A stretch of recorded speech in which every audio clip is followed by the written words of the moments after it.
Bismillahirrahmanirrahim. Assalamualaikum warahmatullahi wabarakatuh. Yang terhormat kepada Bapak dosen pengampu Dr. Haji Rusmati MNPD dengan mata kuliah PSPD. Saya Muhammad Kemal Mustafa akan mempresentasikan mata kuliah PSPD dengan tema sistem transportasi darat. Oke. Yang pertama itu latar belakang masalah. Transportasi merupakan urat nadi pembangunan nasional untuk melancarkan arus manusia, barang maupun informasi sebagai penunjang tercapainya pengalokasian sumber-sumber perekonomian secara optimal. Untuk itu, jasa transportasi harus cukup tersedia secara merata dan terjangkau daya beli masyarakat. Oke, selanjutnya kita akan masuk ke hakikat transportasi darat. Hakikat transportasi darat. Transportasi atau pengangkutan adalah perpindahan dari suatu tempat ke tempat lain dengan menggunakan alat pengangkutan. Ada 5 unsur pokok transportasi, yaitu ada manusia, yang kedua ada barang, ada kendaraan, 4 jalan, dan kelima organisasi.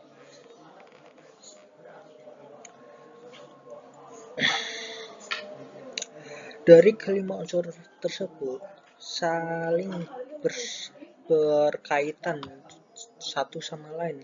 Contohnya, manusia itu sangat membutuhkan transportasi karena kita itu selalu dengan hampir selalu menggunakan transportasi. Yang kedua itu ada barang. Barang itu sangat diperlukan oleh manusia. Nggak ada kendaraan. Kendaraan itu bagi manusia sebagai sarana transportasi. Yang keempat itu jalan. Kalau nggak ada jalan, kita menginjak.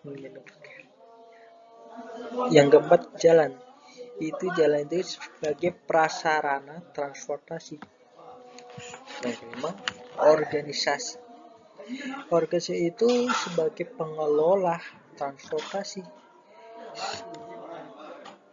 Kelima unsur tersebut pada dasarnya itu saling berkaitan untuk terlaksananya transportasi, yaitu terjaminnya penumpang atau barang yang diangkut akan sampai ke tempat tujuan dalam keadaan baik seperti pada saat awal diangkut.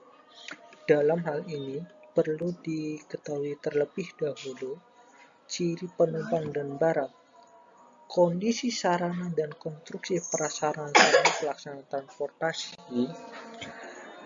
transportasi darat atau pengangkutan darat adalah pemindahan atau pengangkutan orang atau barang dari suatu tempat ke tempat lain dengan menggunakan alat pengangkutan melalui jalan darat, baik yang digerakkan oleh tenaga manusia, hewan, maupun mesin.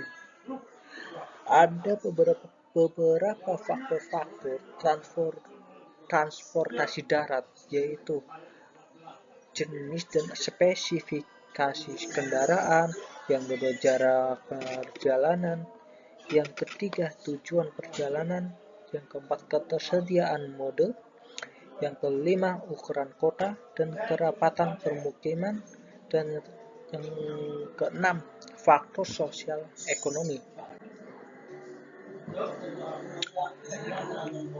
Adapun jenis-jenis dari transportasi angkutan darat adalah ada angkutan jalan. Jenis-jenis angkutan darat kita itu nggak asing dengan namanya angkutan darat. Nah, di kehidupan nyata kita selalu mengandalkan dengan angkutan darat. Contohnya dengan angkutan angkutan jalan. Nah, angkutan jalan itu adalah pemindahan orang atau barang dari satu tempat ke tempat lain dengan menggunakan kendaraan berdasarkan keputusan Menteri Perhubungan nomor 35 tahun 2003 tentang penyelenggaraan angkutan orang di jalan. Maka angkutan jalan diklasifikasikan sebagai berikut. Ada bus, taksi, bemo, becak, delman maupun ya dan lain-lain.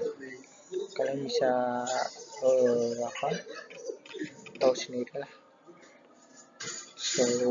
Ada. Selanjutnya kita lanjut. Itu ada angkutan rel. Apa sih jenis angkutan sini? Rel adalah angkut transportasi rel itu contohnya kereta api. Oke. Yang selanjutnya adalah dampak negatif yang ditimbulkan oleh transportasi darat. Berkembangnya alat transportasi darat menyebabkan dampak yang negatif maupun dampak yang positif bagi manusia maupun bagi lingkungan. Adapun dampak negatif yang ditimbulkan oleh perkembangan transportasi darat adalah sebagai berikut. Itu ada dua macam. Ada polusi udara, ada polusi suara. Nah, yang kita bahas adalah polusi udara. Apa sih polusi udara?